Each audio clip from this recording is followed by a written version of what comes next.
En cuanto a temas de código limpio o clean code, como queramos Sí, decirlo, ¿qué dirías que es el código limpio? eso es como la madre del cordero, ¿no? De la programación, ¿no? ¿Qué es el código limpio?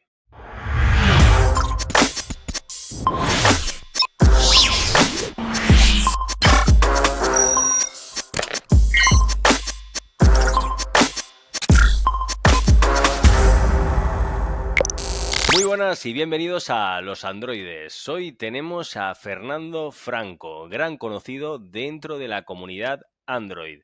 Ha pasado por empresas como Twenty, Petspresso, Telefónica y actualmente está en la archiconocida GoDaddy.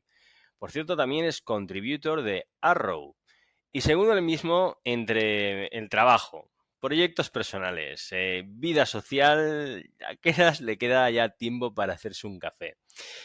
Y bueno, que nos cuente él. Eso que seguro que lo sabe mucho mejor. Así que bienvenido, Fernando. ¿Quién eres y cuál es tu background?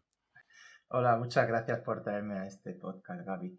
Me has dicho, soy Fernando Franco. Actualmente soy Senior Android Engineer en GoDaddy, en una de las múltiples que tiene, que en este caso es la GoDaddy Studio, que es una app para manipular imágenes y crear al final todas tus herramientas, todas imágenes de marketing para publicar en redes sociales y ayudar al pequeño emprendedor dentro de lo que es el mundo digital, no solo lo que es para mantener tu hosting, que es por lo Ujú, que es conocido GoDaddy.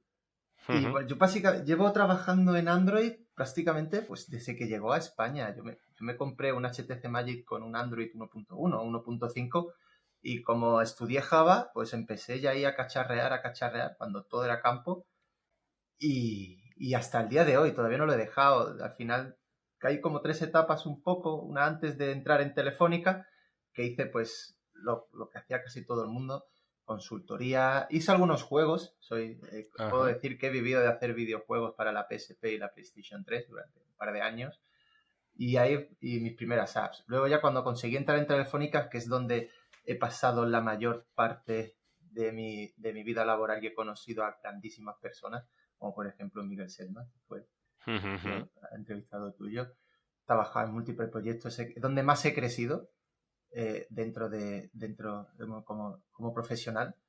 Y actualmente, pues bueno, ahora estoy en un ambiente más internacional, más intercultural en GoDaddy, trabajando para la Studio. No sé si quieres que me explaye un poquito más o algo, pero yo encantado. Puedes contar, no, cuéntalo, cuéntanoslo todo, Fernando. Todo. Sí, sí, sí, sí.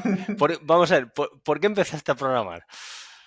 ¿Por qué empecé? Porque soy un piloto frustrado. O sea, Bueno, yo quería ser piloto comercial. ajá. Pero aunque ahora no sé, aunque ya ahora estoy operado, pero yo tenía miopía y astigmatismo, Ujú. y al no poderme permitir irme a una academia privada, me tendría que ir por el ejército, pero uno de los Ujú. requisitos era que no podía estar operada, no podía tener un mínimo Sí, de... sí, sí, sí, sí, es verdad. Y entonces digo, pues, ¿qué hago? Porque además fue de un día para otro, yo quería hacerlo y cuando me fui a la lista de admisión, pues me dijeron que no. Y así, y me di cuenta de que, hostia, pues yo era cuando mis padres iban a comprar, yo me quedaba siempre en el Continente, lo que ahora es Carrefour, fíjate, Ujú. a toquetear con los ordenadores que por aquel entonces con un Windows 95 pues no se podían poner en este modo de demostración y los tenían ahí para que los tocara todo el mundo. Y yo me Sí, llevaba, sí, sí. mientras ellos estaban ahí comprando cuando yo tenía 12 años, era muy chiquitito, yo me quedaba con el ordenador. Yo era feliz de ir con el ordenador y digo, hostia, pues me gustan los videojuegos, voy a ver cómo se hace uno, porque yo artísticamente no soy muy agraciado, la verdad, para qué engañarnos. No, no se me da muy bien lo que es el pintar y colorear. Digo, pues a lo mejor la otra parte que es de programación, a lo mejor se me da bien. Vamos a Ujú. investigar, estuve haciendo, hice la carrera, no me gustó para nada, estuve un par de años y entre medias uno de esos años me tocó por la tarde. Y Ujú. entonces digo, o hago algo por la mañana, o es que sé que me voy a levantar para comer e irme a la universidad. No voy a estudiar y no voy a hacer nada. Ya, ya, ya. Y encontré un curso de formación ocupacional. O sea, no era ni de formación profesional, era para desempleados. Y Ajá. ahí se me cambió un mundo. Digo, "Oh, pero si esto no es lo que me enseñan en la universidad, esto Ujú. es una maravilla". Y digo, ¡guau! ¿Y qué hago ahora después? Pues me voy a ir a un ciclo. Ujú, Me fui a un ciclo superior, maravilloso, súper encantado del ciclo y ya desde entonces he estado trabajando ya, primero haciendo aplicaciones Java, o sea, trabajando en consultoría como servidor en Java, hasta que ya le ujú, pude meter mano al Android y digo, ujú, esta ola me mola, creo que la voy a coger y me fui a Madrid, porque en Sevilla, que es donde actualmente vivo, no había mucho ujú, trabajo sobre eso, todo estaba en Madrid, hasta que vino el remoto y me pude volver. ujú. Claro. Y básicamente por eso empecé a programar, porque soy un piloto frustrado. Muy interesante, muy interesante. Sí que es verdad, tengo un muy buen amigo que le pasó algo parecido. Sí, sí, me sabía esto de que aunque te operes, que se ve que tienes que tener Mm. una vista de lince. Además es eso, no te dejaban estar operado. Digo, ¿por Mm, qué? Te dejaban ya, tener hasta 1 de miopía, pero no dejaban estarte operado, que tenía 0. No será mm. por poner un listón. A mí me estropearon la Mm. jugada, pero bueno, tampoco salió tan mal, ¿no? No, no, no ha salido nada mal. De hecho, yo quería que nos hablaras un poco sobre, tengo por aquí apuntadas aquí cosas sobre temas de arquitectura, de código limpio, buenas prácticas. Bueno, tenemos tiempo para ir hablando sobre diferentes cosas. Y por cierto, aprovecho para decir a la gente que está escuchando esto desde el podcast, pues a lo mejor le viene más difícil, pero si lo está viendo en YouTube, ahora mismo tienes ahí un botón de suscribirte que vamos, que está fenomenal. Así que pínchale y bueno, y seguimos. Y eso, hablando de arquitectura, em, ¿por qué piensas tú que la arquitectura es importante en Android? Hombre, yo creo que ha sido por mi bagaje, porque yo empecé a trabajar cuando todo esto era campo. Es que no teníamos Ujú, Dagger, es que no teníamos Retrofit, es que no teníamos ni View Models, es que todo eran ni View Controller. O sea, yo he trabajado en Got Activities mucho tiempo y con Get Instance por todos lados e intentar hacer pruebas de eso y estar a punto de cortarte la vena de soga, de tirarte por la ventana de la oficina porque era un pitostio. También es verdad que a lo mejor que las aplicaciones con los años han ido creciendo de complejidad. Los ujú, dispositivos eran, los Android al menos, no eran gran cosa cuando empezaron y entonces pues tampoco se podía hacer muchas funcionalidades, la gente tampoco los usaba, era muy de nicho al principio, hasta que sí. ya se masificó todo y empezaron a añadir complejidades y entonces fue cuando la gente digo, vamos a ver, porque si esto es Java, backend en Java se ha hecho toda la vida y se ha hecho arquitecturas y se ha puesto todas sus cositas bien. ¿Por qué aquí no? ¿Vale? ¿Por Ujú, qué en aplicaciones móviles, que esto es más o menos lo mismo, quitando de que no puedo instanciar las activities, pero bueno, con Spring Boot tampoco puedes instanciar tú tampoco los controles que invoca, te necesitas usar inyecciones de dependencia, que así al principio de Android hubo gente que utilizaba Spring como inyector de dependencias, porque como era Java ujú, y eso claro. estaba ahí, pues ahora mismo tú lo ves y dices, ay, madre del amor hermoso, ¿cómo se te ocurre hacer eso? Pero es que no había otra. Es que hasta que vino la gente de Square y sacó Dagger, no podías hacer una inyección de dependencias medianamente decente. Tenías Guava por ahí un poco, pero no se empezó a mover. Entonces, yo sí que valoro el hecho de tener una arquitectura y hacer, me da igual cuál sea, me da igual, Ujú, pero tener unas guías, unas buenas que te permita hacer test y dormir bien por las noches. Y eso sí que lo ujú, valoro porque es que he vivido todo lo que es no tener esa arquitectura. Entonces, todas las personas que se están incorporando ahora al mercado laboral y están haciendo los cursos, pero ¿por qué? Digo, porque mejor que no lo sepas. Mejor que no lo sepas porque es sufrir por gusto, vamos, básicamente, intentar ponerte a hacerlo. Y la verdad es que sí, es que los que no lo han sufrido, los que han tenido la suerte de no sufrir todo eso, o hacer una migración, más que sufrirlo es hacer una migración de algo que estaba sin pies ni cabeza, capas una sobre otra, saltándose, telas, no tenía, intentar probar esto, extraer, modularizar, extraer funcionalidades, es que eso era, pues llevarte un mes parado, 3 meses parado de features de producto, porque es que no podías ujú. sacar, no funcionaba, había un bug crítico y no sabías por qué ni cómo arreglarlo hasta que desenmarañaras todo eso que estaba por ahí en medio. O sea, era una locura. la Y verdad. pues eso, Fernando, eso me da pie a preguntarte una cosa, que es que, bueno, yo me tiré varios años que no sabía hacer un test y claro, después he entendido que no sabía hacer test porque es que, claro, no había manera de testear el código que hacía yo. Vamos, es que era todo, no utilizaba ni fragments, es que era todo, vamos, de una activity a otra y muchas veces cogía, copiaba y pegaba la activity y la cambiaba, Claro. era todo un desastre. Y después ya, pues que ya lleva más años y las nuevas, digamos, generaciones que venían, ¿no? Em, veía que digo, joder, que estos ya hacen aquí toda una arquitectura limpia, tal, todo con testing y tal, ya de serie, ¿no? Empiezan ya así. Y la pregunta es, ¿qué es mejor? ¿Empezar así o empezar mal y después ver cómo se hace bien? No sé si me explico. Sí, a ver, quizás lo que habría que explicar muchas veces es el por qué la necesidad de esa arquitectura. Básicamente, igual que bueno, en muchos bootcamp, no solo de Android, sobre todo de JavaScript, tal, dice, mira, esto se hace así, pon, ¿por qué? Y muchas veces no nos paramos a preguntar el porqué de las cosas. El por qué Ujú, se hace esto. Tenemos un dogma de por qué sí. No, hay una razón realmente detrás de por qué es necesaria una arquitectura, por qué es necesaria separar responsabilidades para y si no explicas un poco eso, el porqué de las cosas, pues se pierde con el tiempo y al final nos volvemos como la historia esta de un experimento social de que los monos le sí, la ponían un conozco. plátano con la escalera Ujú, y cuando metían uno nuevo, pues no sabían por qué.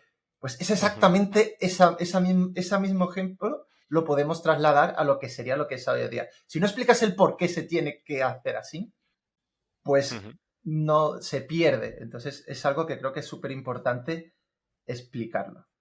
ujú.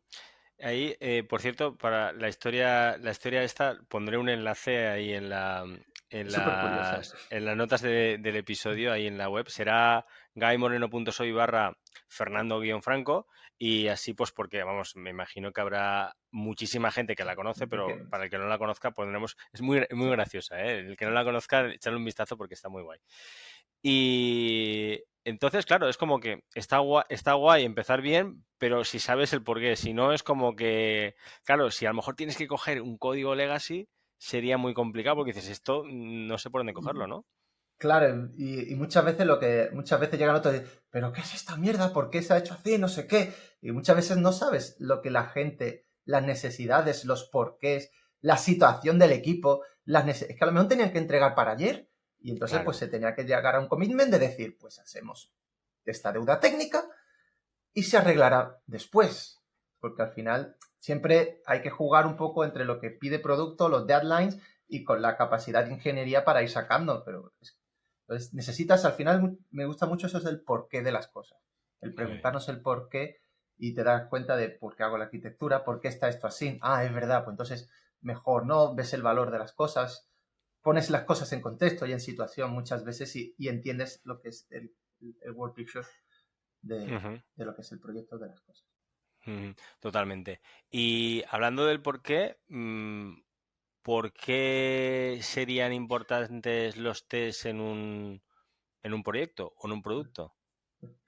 A ver, como me gusta esa frase mucho porque me gusta dormir tranquilo por las noches, ¿no? Es una frase que la habrás escuchado muchas veces. Sí, sí, sí. Sí, Los la he dicho test, yo también, sí. muchas veces somos personas y nos equivocamos.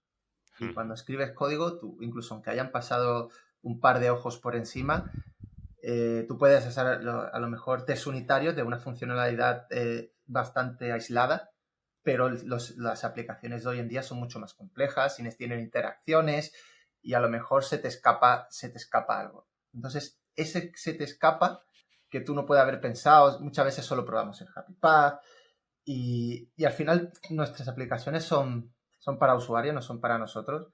Y nosotros mismos lo sufrimos cuando tú coges una aplicación o incluso la propia tele y tú le das al mando y no funciona. Coges esa aplicación y no hace lo que tú quieres. Es frustrante. O sea, es una frustración que recibe el usuario. Y entonces, al final nosotros estamos trabajando para ellos, para ofrecerle un producto y ofrecerle una calidad que es también parte de nuestro bagaje y de nuestro background de decir, pues tenemos que certificar de alguna manera que lo que nos están pidiendo se lo hemos entregado. Si eres una consultora, a lo mejor te dices, no te pagan, como sabes, no, es que no me pagan por hacer test, ¿no? Te están pagando por certificar de que es una forma de certificar tu trabajo, de validar que lo que tú me has pedido te lo estoy entregando. Si es a nivel de consultora, pues lo puedes tomar así, y a nivel de producto igual. A nivel de producto, el producto nos entrega una serie de requisitos, o el cliente, el quien sea, y cómo demuestras tú que se lo has hecho. Es una forma de certificar que lo que te han pedido está hecho.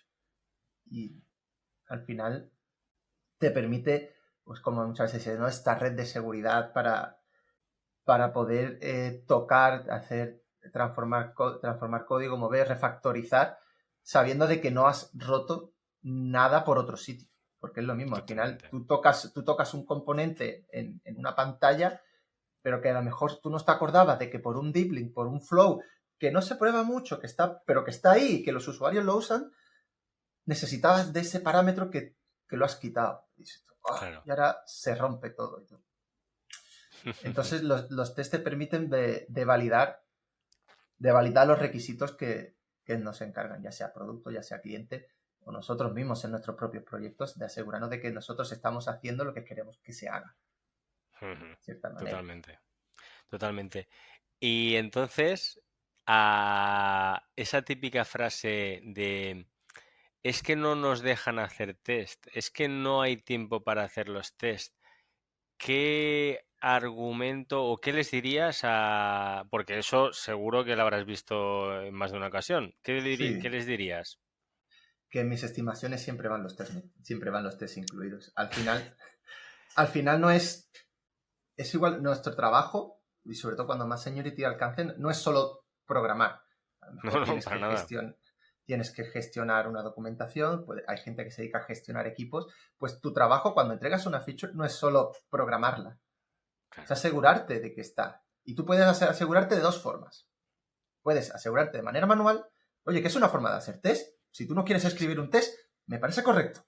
Escribe un documento, los pasos, los acceptance criteria, todas las posibles casuísticas para probar. ¿Que no lo quieres automatizar en un unit test, en un test end-to-end? Me parece correcto. No tienes por qué, pero déjalo escrito. Para que cuando llegue otra persona nueva al equipo, o tú te vayas, ese conocimiento se quede ahí. Y a lo mejor en cada nueva release, tú digas, venga, vamos a pasar las pruebas. Vamos a probar de que todo está correcto. Y tú vayas a tu documento y te lleves el tiempo necesario haciendo pruebas manuales, porque a lo mejor tu producto es muy complejo, o pruebas automáticas, como puede ser test unitario, test de acceptance criteria, o tengas un equipo de QA que se encarga de hacerlas, pero no quieres escribir test, no significa que vas en código el test de forma automática, déjalo escrito en papel, Wow. para que se quede ahí. No hace falta hacer un test automático, si no quieres o si no te dejan, pero al menos déjalo escrito, deja que tú, cuando te digan, voy a probar esta funcionalidad, tú sepas que están ahí los pasos, que se puede, y que si añades algo más, porque muchas veces las features van mutando y al final lo que parece algo sencillo va cogiendo complejidad, se va haciendo una enorme bola de nieve, ves ahí y ves, mira, esto se me había olvidado de que esto había un deep link por aquí que había que probar. Al final, a mí me gusta decir, las cosas sobre la mesa pesan y eso es un vicio de jugador de Magic. Y al final, tener algo escrito te va a permitir, en tu yo futuro, quitarte de sustos. Sí, sí, sí. Fernando, me acaba de explotar la cabeza porque acabas de decir una cosa que yo por lo menos personalmente nunca me la había planteado y me parece brutal. Es decir, a alguien, por ejemplo, dices, no, es que pues aún no tengo el conocimiento suficiente para hacer test o no sé cómo hacer tal. Dices, oye, ¿tienes el conocimiento suficiente para escribir por escrito qué es lo que se tiene que probar? Pues vamos, con eso le deja sin argumentos a nadie. Bueno, a Claro, lo mejor dice, no, es que no me da tiempo de escribir el tal, ¿no? O que no me hombre, apetece. vamos a ver, escribir ese tipo, pararte a pensar un poco, Ujú, no lleva tanto. ¿Vale? No te ujú, tienes que ujú. poner a hacer mocks de 1000 capas porque no tienes una arquitectura montada. Es pensar por encima, desde un punto de vista de usuario, lo que se espera y con los parámetros de entrada, en fin. hay mucha documentación relacionada con Cucumber y cosas de estas, de formas de cómo escribir test, que luego hay herramientas que automatizan con cosas como Appium y por detrás si te hace falta, pero si no, deja escrito lo que es tu batería de test de tu aplicación. No hace falta que esté automatizado. Nosotros teníamos en Telefónica algunas pruebas manuales porque requerían de un entorno end-to-end con temas de Telefónica, infraestructura que no teníamos control y no era tan sencillo. O, por ejemplo, teníamos un hardware. Nosotros teníamos que pelear con el Movistar Home, que era un aparato hardware que no era un teléfono. Y cómo hacíamos las cosas. Y teníamos un equipo de QA que le daba las vueltas para automatizar, que se inventaron un backend con un servomotor porque teníamos que probar que el botón del volumen funcionaba. Porque al final nosotros estábamos certificando el dispositivo. No trabajábamos con un Samsung, que Samsung se encargará de certificar que el móvil funciona. Nosotros estábamos entregando un dispositivo hardware a unos clientes, que era nuestro. Entonces nosotros teníamos que certificar que el hardware hacía lo que debía de hacer. Pues teníamos un equipo de QA que se había montado un backend con una Raspberry Pi, un servomotor, para que las pruebas automáticas enviaran una señal al servomotor para que eso subiera el volumen y bajara y luego podías hacer un screenshot test para ver que tú se veías la barrita del control de Madre volumen. mía. Sí, qué ¿Sabes? Pues tú pasada. dices, ese nivel de complejidad de infraestructura requiere de un equipo, por ejemplo, en nuestro caso en Movistar Home, de QA enorme, grande y bueno.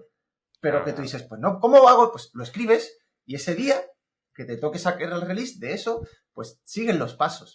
No tienes por qué automatizarlo como teníamos montado en Movistar Home, pero sabes que tienes que probar eso. Y bueno, Fernando, un poco hablando de estos test que son más manuales y tal, que a lo mejor pues, no son tan productivos como sería un test automatizado, ¿qué es lo que haces tú para ser más productivo en el día a día? Pues si te soy sincero, soy un negado A en ese ver. tipo de cosas y herramientas. Es que creo que trabajo todavía con un martillo sin cincel. No tengo herramientas así que tú digas, es que al final lo único que realmente, digamos, sí creo que puedo llegar a ser productivo es que hubo una charla de Saúl Molinero hace muchos años sobre Ujú. atajos de teclado en Android Studio, Ajá. ¿vale? Que desde que la vi, por ejemplo, no tengo pestañas en Android Studio.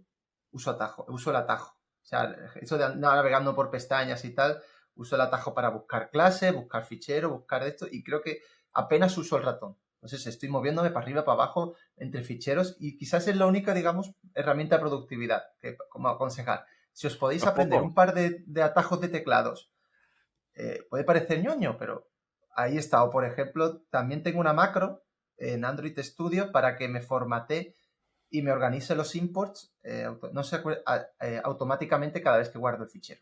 Yo Sí, cada yo vez también que lo hago. guardo, no sé si ya lo hace solo o por ejemplo, cuando yo empecé no lo hacía y ya es algo que cada vez que me instalo un nuevo Android Studio, un IntelliJ o lo que sea, es crearme esa macro de format save, que es para que me formatee según la guía de estilo que esté puesto en el proyecto y me organice los imports. ¿Sabes? Pues para no tener que andando y quitando todos esos warnings, por ejemplo, pero luego lo único que si quiero ser productivo, a lo mejor pues me pongo música clásica, música Ujú. no sea vocal, no es tanto ruido blanco. Por ejemplo, la playlist de Playful Piano de Spotify la tengo quemadísima. Me gusta, no, porque como tenga letra, la canto. Me distrae. Claro, claro. Entonces necesito algo que esté ahí, como venga, estoy en modo focus, céntrate y que no escuchar nada de alrededor, pero que no tenga letra. Que no me pare yo a ver qué dice la canción o algo de eso. Música, ya puede ser música clásica, música de banda sonora de Sunshine, de Transformers y cosas así, de estas épicas que te molen de videojuegos, pero que no tenga música, que solo sea música ambiental. Ujú. Oye, pues son muy buenos tips, ¿eh? El tema de los atajos de teclado, eso es muy bueno. Y estar escuchando, porque yo creo que habrá mucha gente que escuche música, pero bueno, pero eso también depende de la persona. Yo soy como tú, Sí. ¿eh? Yo me pongo música, a mí se me va la cabeza, se me va la cabeza la música, no. Yo quito Slack, quito Twitter, pongo las notificaciones del móvil todo fuera para no distraerme y digo, venga, pues como el típico de Pomodoro, ¿no? Para voy a estar un ratito dándole caña. No necesariamente un Pomodoro estricto, pero venga, voy a estar centrado. Y ya hasta que tu mente dice, venga, ahora paramos un rato. No soy tan estricto en estas reglas del Pomodoro, pero sí que cuando necesito centrarme en algo, hago eso. Corto Slack, corto el móvil, lo pongo en silencio y me pongo musiquita de esta de ambiente y a darle a caña. Me parece vamos, súper buenos tips. En cuanto a temas de código limpio o clean code, como queramos Sí. decirlo, ¿qué dirías que es el código limpio? Esa es como la madre del cordero, ¿no? De la programación, ¿no? ¿Qué es el código limpio? Pues el código limpio es un código que no da seda, ¿no? Un código que da gusto de ver. Un código que da gusto de ver, que da gusto de, sabes, lo ves por encima y ya sabes lo que está haciendo, tiene un buen naming, solo hace una cosa, es claro, al final que es limpio, ¿no? Pero que se puede trabajar con él, que si quieres añadir algo, pues no te cuesta trabajo, si quieres hacer un test no te cuesta trabajo. Es un código con el que estás a gusto trabajando, al fin de cuentas. Que se entiende, que entra alguien nuevo al equipo y no tienes tú tampoco que liarte a 10.000 horas explicando el porqué de las cosas, porque casi que se explican por sí solas, ¿no? Un poco, una vez hayas escogido la arquitectura y la persona, pues, esté familiarizada con ella o no, pero que tú ya sepas, pues por aquí van las cosas, por aquí van los tiros. ¿Dónde estaba esto? Ay, que esto estaba aquí. O sea, está en cada cosa en su sitio, no está por ahí, tiene buen nombre, digo, abres esto, buscas algo que es de una forma, pero ¿por qué? Al final es cuanto menos porqués haya en una revisión de código. Cuando hagas una pull request y tú digas, y no haya apenas por qué, ¿no? Más allá de, ¿por qué está esto aquí? Esto no. Esas cosas es lo que yo creo que es un código limpio un poco, dentro de lo que 10.000 cosas que la gente te puede decir, más de lo canónico, de principios sólidos, de capas, de para adelante, para atrás. Es algo con lo que esté a gusto de trabajar. Con lo que tú trabajes y estés a gusto y sepas dónde están las cosas. Digo, aquí. Entonces, que haya un cierto orden dentro de lo que es caos, que puede ser un proyecto, un orden y concierto, que tú sepas dónde están las cosas. Me da igual que si no usas todo clean, que no usas todos los principios solid, no es tanto eso, sino como que tú estés a gusto, que sepa dónde están las cosas, que tú vayas a buscar algo, vayas a tocar y esté ahí. Diga, es que aquí donde se hace un poco eso, que esté organizado. ¿No? Quizás ¿Eres fan de poner comentarios en el código? Un poco, nada, cuando es estrictamente necesario. ¿Qué opinión tienes tú al respecto sobre comentar el código? No suelo comentarlo, salvo o sea, al final, comentarlo todos, comentar todas las propiedades, todas las variables, pues a lo mejor es un poco redundante, no es necesario al fin de cuentas. Pero sí es verdad que a lo mejor hay ciertos componentes, o cuando tienes que hacer una ñapa, lo que hemos hablado antes, ¿no? De que no sabías por qué el código, las condiciones en las que tú estás programando esto, pues tú dices, esto está así, o hay un bug, que a lo mejor, por ejemplo, hace poco hay un bug en una librería que está arreglado en la versión. Tú sabes, ahora Android tiene miles de librerías que no son estables, que están todos en betas, en alfas, y tú estás mirando una cosa, estaba probando yo los baseline profile que han salido hace poco, y hay un bug con las splash screen. No puedes probar un baseline profile con el splash screen nuevo que ha tenido Android. Pues hay un bug que en la versión estable actual falla y lo tienen ahora mismo en alfa. Entonces, bueno, pues por esto del proyecto nosotros no solemos tirar de versiones alfa en producción, salvo que sea estrictamente necesario. Pues hay un workaround, que es un if, es una condición fea, pero está ahí, es un hack. Entonces, entonces ahí pongo un comentario del por qué está eso. Cuando tú miras el por qué, ¿no? Lo que me he dicho es el por qué. Y por esto. Ah, vale. Ese es el valor del comentario. Cuando tú me digas por qué, digo, vale, ahí está explicado el por qué. Ese comentario sí tiene valor. El explicar un poco, o hay una lógica muy compleja, o hay gente, o cualquier cosa que tú digas, ahí es donde realmente yo creo que un comentario sí aporta valor. El tener comentario una clase que, caso de uso, get list profile, obtiene la lista de perfiles. ¡Oh! ¡Qué sorpresa! ¡No me digas!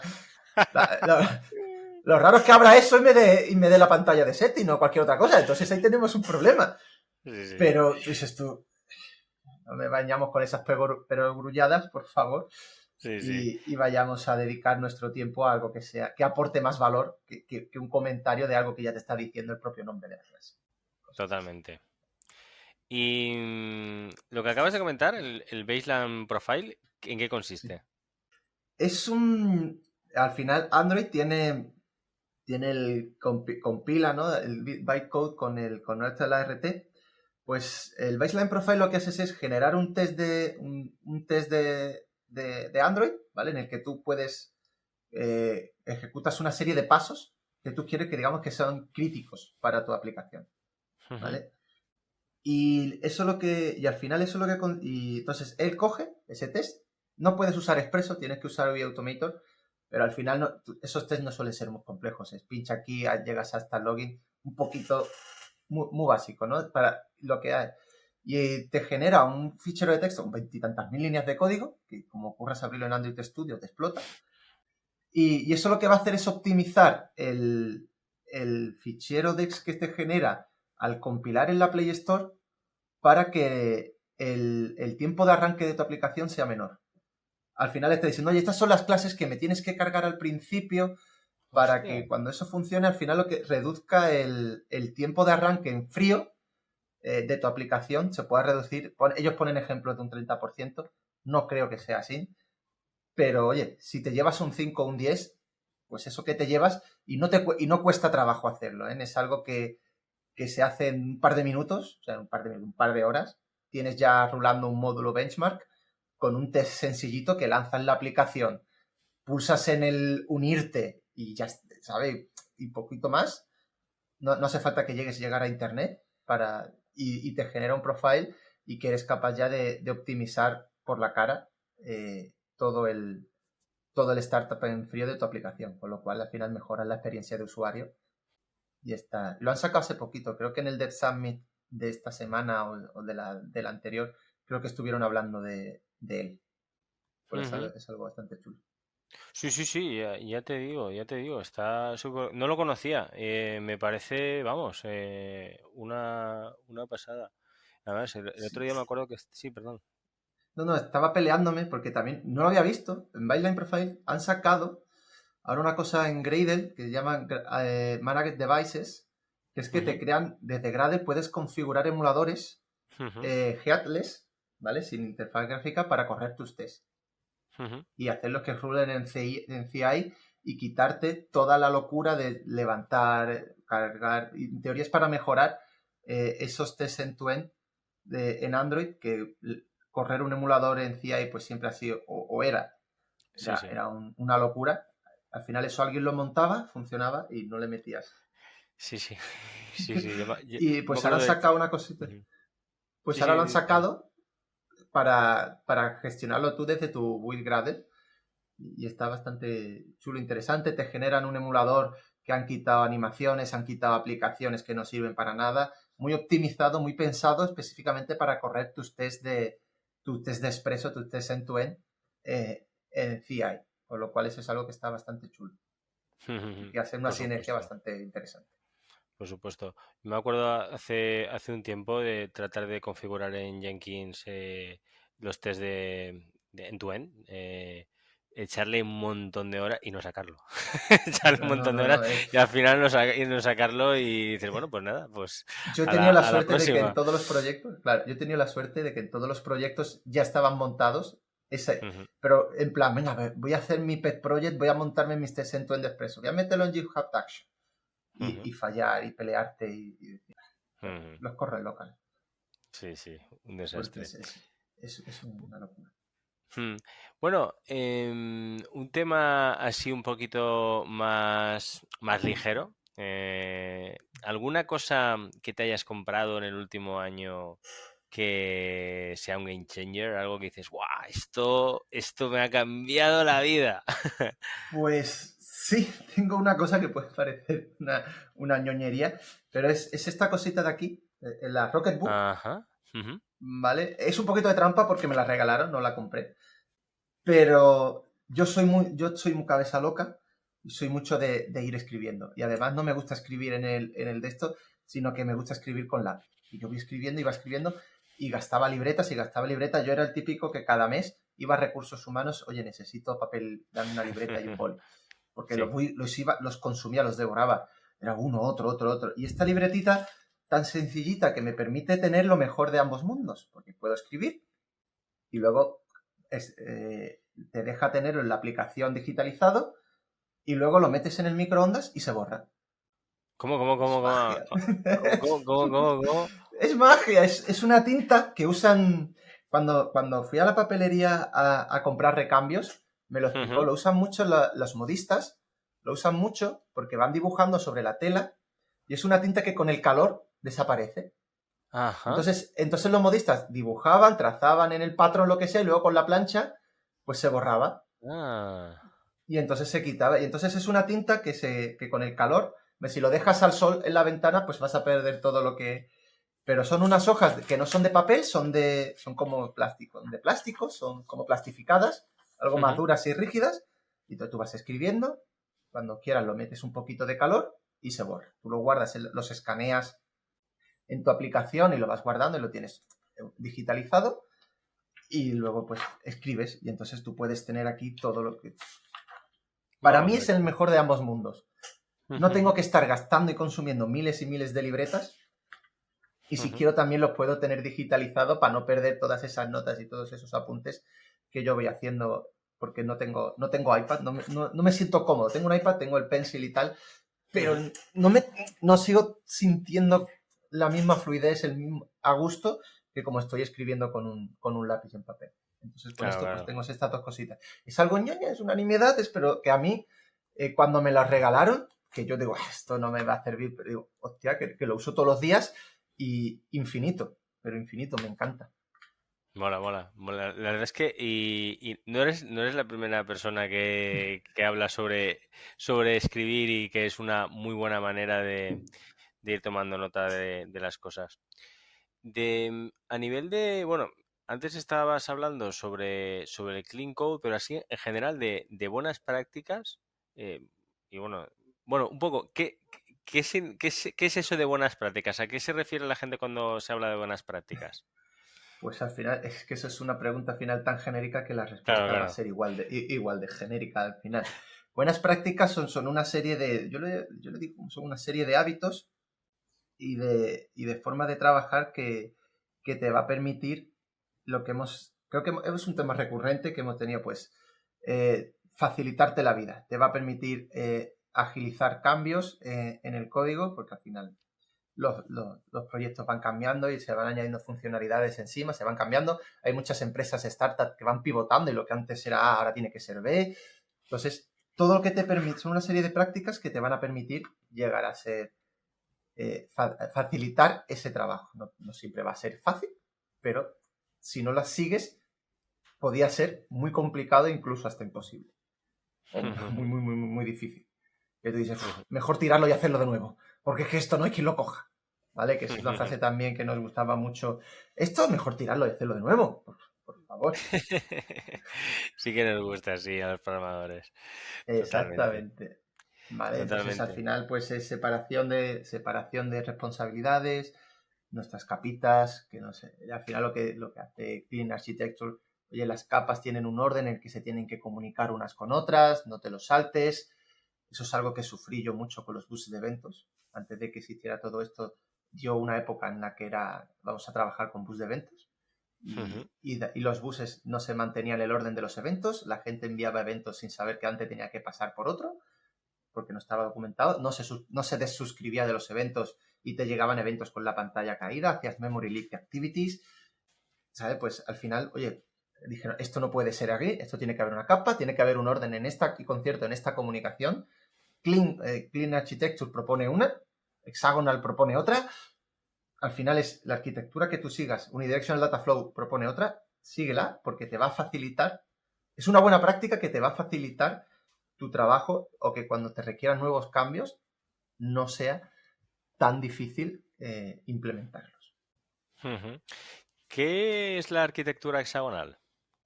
La arquitectura hexagonal también se llama puertos y adaptadores, puertos and adapter. Al final tú tienes tu núcleo de tu aplicación, lo que es tu dominio, ¿no? Que está dentro, digamos, de tu hexágono, que lo llaman ellos hexágono, pero es tu mundo donde tú tienes el control pero claro, esto tiene que comunicarte con alguna manera. Al final tú tienes que pedir algo a una base de datos, tienes que guardar a una API REST, tienes que comunicar. Entonces esos componentes que son de terceros o que son piezas móviles que no necesariamente te tienes que casar con ellas.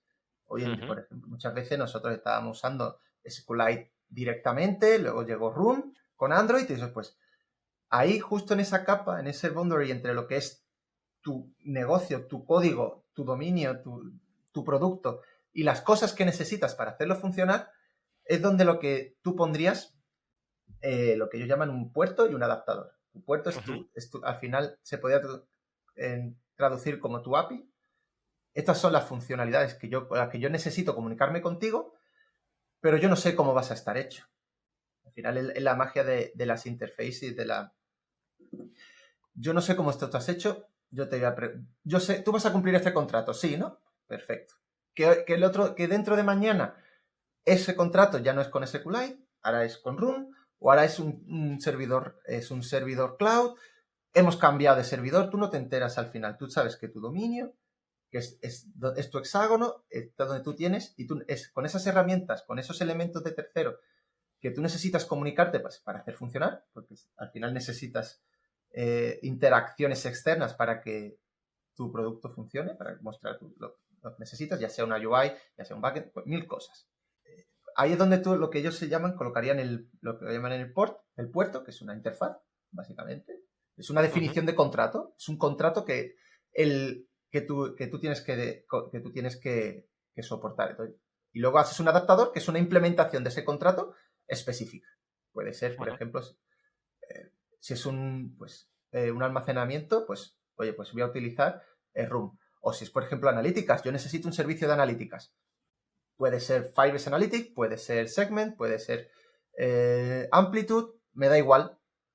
No necesito, porque no es una función, no es necesario para mi producto. Yo necesito un servicio de analíticas, pero no necesito el detalle de implementación, que es Segment, que es Firebase, que es cualquiera. Yo necesito un servicio de analíticas. Pues ahí es donde, entonces te va a permitir, en cierta manera, desacoplarte toda esa problemática, todos esos elementos externos para que si en algún momento dado tienen que cambiar por el motivo que sea, pues sea de una manera sencilla. Es que tú ahora mismo solo necesitas... Eso es un poco lo que sería la arquitectura Port and Adapter que se usaba en algún momento hace muchos años. En Android se usaba, o se llegó a proponer, hubo varias charlas explicando la arquitectura hexagonal dentro de Android. Ahora ya, más de 10 años. Casi, 7, 8. ¿Y una arquitectura hexagonal sería una arquitectura limpia o habría alguna diferencia o qué diferencia habría entre una arquitectura limpia y una arquitectura hexagonal? Yo la consideraría, al final puede ser todo lo limpio que tú quieras, porque dentro de las guarderías puede ser. Pero sí, al final, como creo que lo que definitivamente es la forma de estructurar el código que te va a permitir avanzar y desarrollar nuevas funcionalidades. Para mí yo sí la considero una arquitectura limpia porque cumple esos requisitos. Te propone una serie de reglas que tú tienes que cumplir para hacer las cosas. Y al final te pone un orden, te establece unas reglas, unos límites, una forma de trabajar que te va a permitir ello lo que propone es que tú te abstraigas de todo lo que es los detalles de implementación, que normalmente lo que más suele cambiar en un proyecto. A lo mejor no tanto en mobile, pero en backend a lo mejor están cambiando de la forma de almacenar los datos, los endpoints. Tú no sabes que eso tiene que ir por detrás por mil cosas con una API REST. Ahora de repente meten GraphQL, pues ya no tiene... esos detalles de implementación a ti te da igual. Entonces, claro, tu funcionalidad, que es lo que tú haces, va a seguir igual. Que es lo que te permite la arquitectura hexagonal. Y lo que te permite Clean un poco, ¿no? Es ordenar las cosas para que tú puedas hacerlas de una manera que te permita trabajar y sencilla y que los cambios no cuesten. Porque están ya esa serie de reglas y pautas que tú tienes que seguir, que tienes que cumplir para que se considere una arquitectura hexagonal y trabajar. Muy bien. Así, un poco off topic, mirando por alguno de tus perfiles en redes sociales, he visto algo que se llama Petpreso, o no, Petpress, Petpreso, Petpress, Petpress. Petpreso. ¿En qué Sí, consiste eso? bueno, eso viene, creo que es un poco obvio, pero era un poco obvio, queríamos meter Nespresso con algo con mascotas, y salió ahí ese eslogan, ¿no? Petpresso. Pues esto era una locura que se nos ocurrió a un ingeniero mecánico y a mí y a otros amigos de crear un dispensador de comida automático para gatos. Cuando no Mm, había. Había uno, pero eran súper caros, eran 60 ñapos. Yo decía, es que esto no me creo que cueste tanto hacer, claro. que se puede sacar ahí y se puede masificar, que ahora hoy en día ya hay de Xiaomi, hay un montón de marcas chinas, pero en su día nosotros, y nos pusimos a trastear ahí, teníamos un ingeniero mecánico que era el encargado de hacer que la tolva girara y estuviese todo guay, y yo era el encargado de hacer la aplicación que se comunicase con el microcontrolador del dispositivo, del dispensador automático, para que tú le puedas programar las alarmas, tú lo programaras, pues dale de comer. También estábamos jugando con meter una cámara, para meter una cámara. Queríamos meter un altavoz para que tú pudieras grabarle un archivo de audio. Y fuese. Qué O divertido. sea, había un montón de locuras que podías hacer con ese microcontrolador y llegamos a sacar un Kickstarter para la Ujú. financiación porque lo que más nos costaba era los moldes de plástico que había que pedirlo a China. Nos pedían unos 40.000 euros. Era una Madre locura, mía. una exageración. Y de ese proyecto aprendí un montón, porque como yo era el único que estaba trabajando en él, en la parte móvil, y claro, los queríamos sacar para iOS y para Android. Ujú. Y ahí fue cuando le cogí también un poco el gustitos a los frameworks multiplataforma. Ajá. Porque al principio sí, yo los quería hacer Android y tal, pero digo, bueno, es que ahora voy a tener que estar duplicando todo otra vez en Swift, que además hace mil que no lo toco. Antes cuando fue Preexpresso era Objective-C, ni siquiera era Swift, que es muy agradable de tocar, era Objective-C, que eso era una locura también, que no le gusta a nadie. Tú le preguntas a un desarrollador de iOS Sí, sí, sí, sí, y no lo quiere efectivamente. tocar ni con un palo. Entonces ahí fue cuando me puse a investigar, empecé a ver, intenté probar React Native, lo desestimé porque odio JavaScript, no se me da bien no tener tipos, no me gustó mucho. Por aquella época creo que Flutter no estaba muy, muy verde y entonces para un producto que nosotros queríamos sacar al mercado, pues necesitábamos algo más consolidado y me enganché a Xamarin. Me Ajá. enganché a Xamarin porque es C Sharp, era muy parecido a Java, que era cuando saqué Expresso, pues Kotlin todavía no estaba tan de moda. Pero pues esto es casi como Java, esto es igual. Me daban además Observable, que a mí, como apasionado de la programación reactiva, pues me lo daban ya integrado en el lenguaje. Digo, esto es una maravilla. Hacían un data binding que ríete tú del data binding de Android. Era súper agradable trabajar además con el entorno de Microsoft. Microsoft cuida muchísimo a sus desarrolladores, a los desarrolladores que trabajan con su producto. Y Visual Studio es un IDE increíble. Se trabaja Ujú. súper cómodo. O sea, tenía un montón de cosas y además hasta no hace tiempo ya que tienen metido hasta Hot Reload, además. O sea, era una maravilla. Yo me, Sí, me, sí. me enamoré en aquella época de Xamarin y le estuve dando caña a Xamarin durante un tiempo en mis ratos libres. Ujú, ujú. Y saqué Muy muy bueno. bueno de esto. Al final no salió adelante porque el Kickstarter no salió, pero me llevo todo eso aprendido por el camino, de todo lo que no es programar dentro de lo que es un Efectivamente. producto, todo lo que no es, que muchas veces no se le da un valor hasta que lo tienes que Uf. hacer tú. Sí, sí, sí. Hacer un producto desde cero aporta mucho, mucho, mucho, mucho, mucho Sí, valor. Después entiendes mejor hay, a los project managers, a los product managers. Sí, sí, totalmente. no sé, Y hay una charla que di, pasa que esa charla está en YouTube, está por ahí. Ujú. La llamé diseño para desarrolladores o algo así.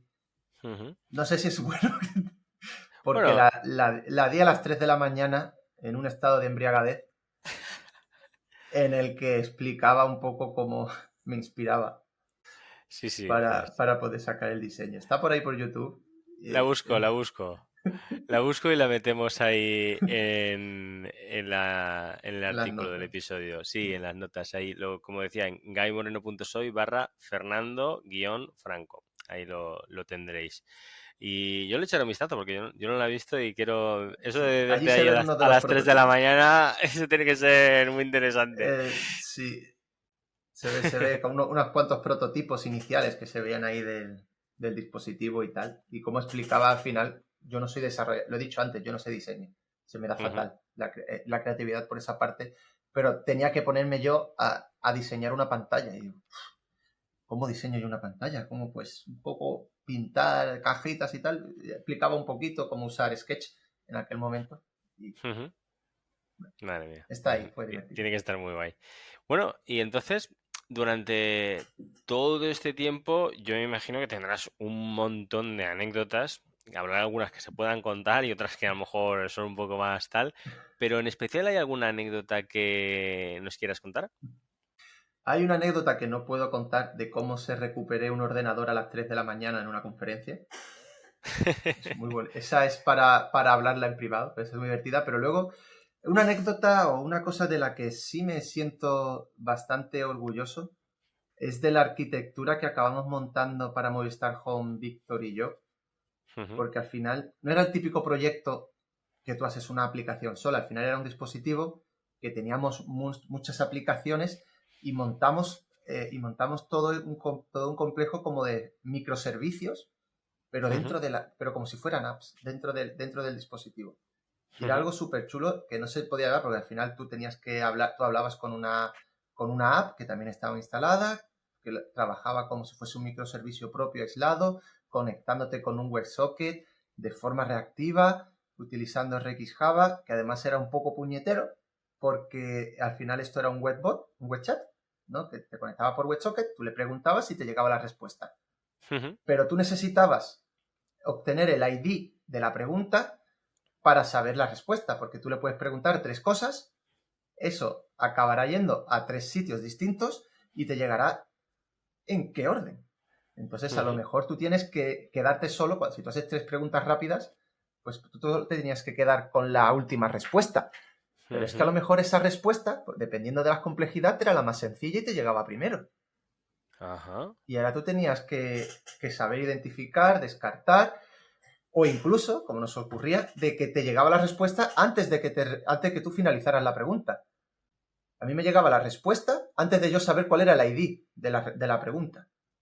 Ujú, Al final tú hacías una petición HTTP, un post, y te devolvía como resultado un ID. Entonces tú tenías por el WebSocket, en algún momento, te llegaría una respuesta asociada a ese ID. Entonces tú lo tenías que coger y era que tú tenías que coger y mostrar y hacer con él lo que tú quisieras. Pues antes de que finalizara el post, ya nos estaba llegando la respuesta por el WebSocket. ujú. Así. Y tuvimos que montar un pitosti así, como de un buffer circular para... Yo en mi mente estaba pensado como si fuese un kaiten sushi de estos que van dando vueltas y que, pues a lo mejor si ha llegado y no hay nadie que lo coge, pues ya llegará a lo mejor 500 milisegundos después, pues llegará alguien que lo querrá coger o no. Y nos montamos ahí una parafernalia para estar conectados a las distintas aplicaciones 24/7, porque si había algún fallo te tenías que volver a reconectar, enviar esa respuesta de forma reactiva, que la verdad estoy bastante orgulloso de cómo acabó todo eso y es algo que mola, es algo que me gustó mucho hacer. Ya te digo, muy guay, muy guay. La verdad es que una pasada. Vale, hemos estado hablando sobre el Fernando del pasado, sobre el Fernando del presente y sobre el Fernando del futuro. ¿Qué piensas que te depara? ¿Cuáles son tus proyectos? Pues ahora mismo en GoDaddy estoy súper viviendo otra nueva etapa. Al final esto es un equipo internacional con gente de varias nacionalidades y es algo que no había experimentado antes, con lo cual estoy súper ilusionado con estas formas. Y también a ratitos, cuando puedo y cuando me dejan, sigo dándole caña a proyectos. Ahora no lo hago en Xamarin, ahora los hago en Flutter, básicamente por el mismo motivo, porque si los quiero sacar en iOS, ahora mismo Kotlin Multiplatform sí está ahí, pero te tienes que seguir todavía duplicando parte de la UI en su UI. Tienes que seguir duplicando un poco ahí y al final le acabé cogiendo el gustillo al Hot Reload de Flutter, que eso es una de las mejores, posiblemente la mejor y única cosa que tiene Flutter. Pero es que te agiliza el desarrollo súper guay. Claro. Y actualmente estoy en estos dos. Yo creo que voy a seguir programando. Me han intentado alguna que otra vez, oye, ¿quieres manejar equipos? ¿Quieres hacer algo? Y no me termina a mí de... Si me preguntan, oye, pues preguntas técnicas, liderar algo a nivel técnico, pues vale, puede, quizás está interesante. Ya lo hice en Movistar Home, llevando un poco la parte técnica de eso, pero yo quiero seguir todavía picando teclas. Me da igual que sea por cuenta ajena o por mis proyectos, pero yo quiero todavía seguir dándole... No me he cansado, a pesar de todos los años estos y de haber perdido el pelo, todavía quiero seguir picando teclas y quiero seguir en este mundillo. Muy guay, muy guay. Me parece estupendo y menos mal porque es vamos, sería una pérdida gigantesca en el mundo del desarrollo de Android. Y un poco, bueno, antes, así off the record, estábamos comentando acerca de, bueno, y qué libros nos gusta leer, tal, y a lo mejor Fernando tiene una opinión un poco particular que yo comparto también Bueno, bastante, pero particular. A ver, eso sí. lo hemos hablado, ¿no? Que vienen las nuevas generaciones vienen con muchas cosas aprendidas, te sabe mucho de esto. Pero si te soy sincero, puede parecer algo triste, pero es que no me he terminado ningún libro de programación. La mayor, pero ninguno. Quizás tengo por ahí el Clean Code, pero no me lo he terminado. Mi mayor fuente de conocimiento durante todos estos tiempos siempre han sido YouTube, conferencias. Al final lo que me gusta, que alguien se empape de todos esos conocimientos y me lo dé masticadito en una charlita de 45 minutos, que mi cabeza lo pueda asimilar y yo pueda jugar con lo que sea en un Pet Project, en un Side Project, en un ratito. Y así es como he ido a base de palos y a base de romper cosas y de estar leyendo posts sobre gente más lista que yo, hablando sobre temas, es sobre todo como yo me he ido creciendo como profesional, rodeándome de gente más lista que yo y leyendo artículos y viendo vídeos de gente que es más lista que yo. Es la única forma que hay de aprender. Rodeate de sabios y algo a ti se quedará. Ya decía Mago de Oz Seguro. en su canción. Sí, sí. Pues entonces, vamos, lo que te iba a preguntar por algún libro, alguna formación, ya me lo has dicho. Yo Realmente. formaciones conozco, verdad, tienes herramientas, tienes Aristide, ha sacado ahora creo que un De curso Jetpack Compose. de Jetpack Compose, se dedica a hacer vídeos de contenido prácticamente a diario, Sí, semanalmente, sí, sí. explicando cositas. Antonio Leiva tiene también por ahí su formación, súper recomendada, porque ese hombre es un grande, aunque no es que Aristide tampoco lo sea, pero que lo es. O sea, Sí, sí, tienes... sí, sí, totalmente. pero esos son, digamos, si quieres el pago y quieres tener una mentorización, que es algo súper importante también cuando estás aprendiendo. Pero si tú ya te ves ya con cierta soltura, tienes cantidad de recursos en YouTube que yo no tenía cuando empecé y que te van a permitir crecer de una manera increíble sin necesidad de forma autodidacta. Totalmente. Y bueno, ya estamos llegando a la recta final y yo suelo hacer una pregunta que es muy sencilla. ¿A quién te gustaría que viniera aquí al podcast en un próximo episodio? Pues mira, propondría dos, un chico y una chica. Vale. Miguel Barrios es un Ujú, compañero que trabajé en Telefónica, ujú. que ese hombre me encanta cómo trabaja. Ha sido capaz de trabajar conmigo, que no es fácil, y de aplacar mis ánimos. Me calmaba. Ese hombre, con su tranquilidad, su forma de ver las cosas, muchas veces decía, esto lo puedo decir, no lo puedo decir, esto lo tengo que hacer, le preguntaba, le puedes preguntar cosas, la forma de cómo trabajar, cómo llevar, me encanta. Y creo que es un gran profesional, sabe un montón. Es una de las personas que es tan buena, pero que no está en el candil, en el candelero, no está a la luz, pero que brilla con suficiente luz propia como que puede aportar muchísimo. Y Ujú. luego Muy la bien. otra persona es Claudia Brito, que Ujú, tuve el placer de trabajar con ella en Movistar Home. Y ujú, su capacidad para aprender nos sorprendió, porque cuando entró no sabía trabajar, no había trabajado con Enrique Java, y cómo se adaptó, cómo quería su capacidad, su sed de conocimiento, de aplicar, de hacer las cosas bien, de mejorar, de proponer cosas. Tenía una sed incansable por hacer cosas, que es algo que se agradece mucho en una persona. El quiero colaborar, quiero ayudar, quiero hacer, oye, mira, te ayudo, vamos a hacer, esto se puede hacer así, pull request, es algo increíble que me encanta mucho de ella. ujú. Muy bien, muy bien. Anotado queda, me pondré en contacto con ellos y espero que quieran venir aquí a charlar. Pues vale, ya estamos ya al final de la charla, de la entrevista. Lo único, pues evidentemente, darte las gracias porque, vamos, pero muchísimas, muchísimas gracias, Fernando. Yo personalmente he aprendido un montón de cosas que no sabía en esta charla. Espero que la gente que nos haya visto y barra escuchado también, seguro que mucha gente ahora mismo le está explotando la cabeza con varias de las cosas que has comentado y eso me parece de un valor enorme y además es divertido porque es que escucharte es súper entretenido y encima aprendes. Y bueno, ya decirte pues que le digas a la gente dónde te puede encontrar, redes sociales y por supuesto si quieres añadir cualquier cosa. Muchas gracias por haberme dado esta oportunidad de estar aquí contigo. Ha sido un placer. Yo también me lo he pasado súper genial. He estado muy a gusto. Y en redes sociales, bueno, pues en Twitter soy @Zanerian. Es un nick que me puse de mis tiempos de cuando jugaba al rol, que todavía lo mantengo. Y si no, en GitHub, tal como FF Giraldez. Ahí tenéis mis repos, tenéis mis cosas. Y soy bastante abierto.